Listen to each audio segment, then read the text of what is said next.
Coming up on this week's edition of Wildcat Weekly, leaving teachers, prom, rugby, and much, much more.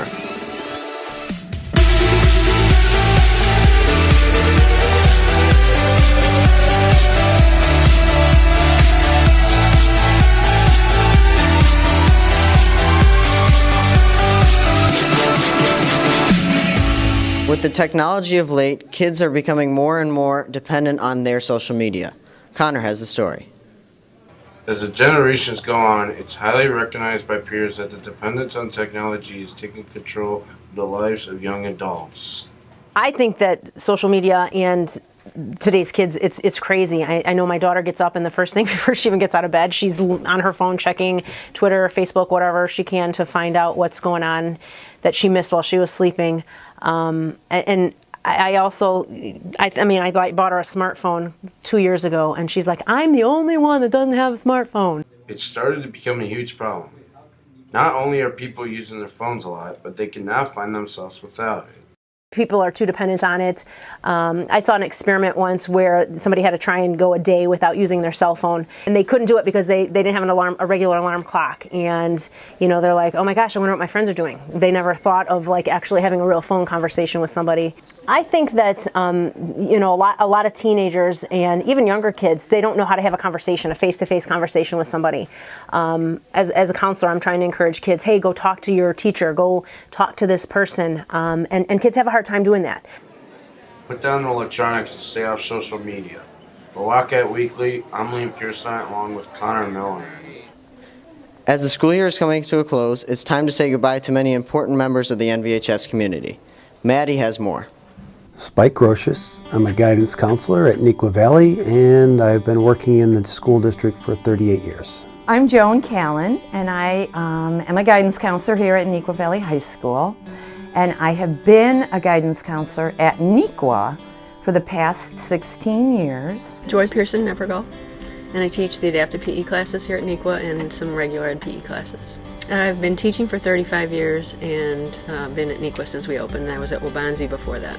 I have a bucket list that I want to try to check off as many as possible. I'm hoping to do some more work with my own artwork and some repurposing and flea marketing. I have some plans to travel. I wake up every morning saying I can't wait to get to school. I think I'll miss the students. So I'm now working with the sophomore class, and I think what I will miss the most is not being able to see them through to fruition. Good luck to everybody next year. I've been very, very blessed. People keep asking me how many days do I have left, and I keep telling them I don't know because I don't keep track. I don't want to have to think about that because I will truly miss this place. Thanks to all the retirees, including Mrs. Harner of the Fax Department and school psychologist Mrs. Rogers, for their years of dedication and hard work. For Wildcat Weekly, I'm Maddie Reynolds. With prom quickly approaching, Neuqua students are getting creative on how to ask their dates. Emily has the story. Many Neuqua students don't know all the hard work and planning that goes into a prom asking. So we're camped behind a stop sign, like any undercover cop. We had our white, maroon colored cop car with the spotlight and the red and blue strobes and everything. It was dark outside, so we knew what time they were going to be at the parking lot at. So we waited, and then once they came, Yeah, she did a rolling stop, and she was texting too, so we had to pull her over. It was the worst rolling stop I've ever seen. So what happened was Robbie texted me to pick up Lauren and get her out of the house for Matt for a scavenger hunt, and it turns out that they were lying the whole time because when I made a good stop at the stop sign and I wasn't texting, he pulled up behind us in a cop car, but at the time we didn't know it was them, and so we pulled into the parking lot, and I was told to bring her to The red ribbon, yeah.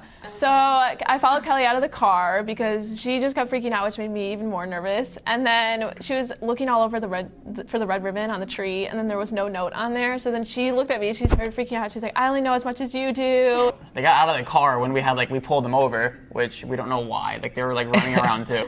And then the light was on us, and then they started walking towards us, so that they were, what they say, well, yeah. Like, what do we have here? And then they came out dressed as cops, and then, like this little get off. At first, like, I wasn't really on board with it because all we had was for like police wear was like our older sisters like Halloween costumes. Halloween cop uniforms.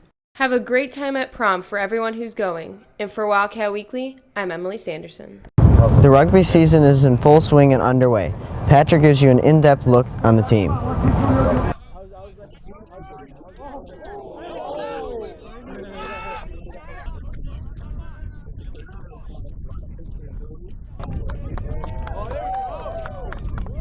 So rugby is basically a really physical game played by a bunch of dudes, and it's really awesome because basically each game is just a huge struggle. It's a big battle where we all come onto the field, play our hardest, and then at the end of the game, shake each other's hands and hope that our fight was good enough to win it. Basically, rugby is essentially what I like to think of it is like a combination of all the sports you can think of. It requires extreme endurance, extreme strength. You got to be mentally and physically prepared for this. I mean, most of our guys that play rugby go on to become Marines and stuff, so they really reach an elite level of physicality. Not saying that just because you joined the rugby team means you're going straight into the military, but the sport still does take the players to a whole new level. Tuesdays our trainer comes and he basically just conditions the heck out of us, but it definitely gets you prepared. Each game is just crazy. It's a crazy test. It tests your physical and mental endurance like no other thing, and it definitely makes you a stronger person, a better person.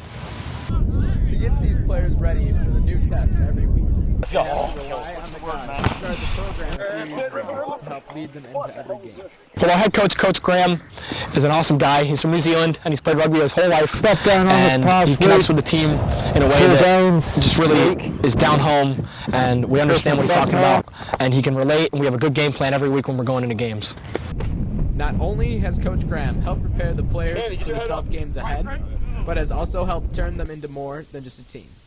The camaraderie built on a rugby team is like extremely phenomenal. I mean, the relationship that you build with these guys is something that I'll definitely cherish for the rest of my life. I've played on a lot of different teams in a lot of different sports, and you don't develop as strong of a brotherhood as you do with these guys.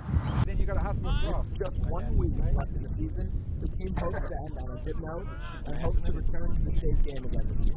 But this time, off to bring home the state trophy. Guys in group, run 3 groups 18. We'll have With the school year ending, many athletes know where they're going next year. Ellen finds out where some students are going this fall. My name is Andrew Fazak. I'm going to Grand Canyon University to play some D1 rugby. I'm Sam Sanko. I'm going to Binghamton University, Division I in the American East Conference. I'm Leah Newman. I'll be playing D2 lacrosse at Lindenwood University. Well, ever since I started playing, when I figured out lacrosse was the sport I loved and wanted to play, I knew I wanted to play Division I lacrosse, and that was actually my dream and my goal was to play Division I lacrosse, and I worked countless hours.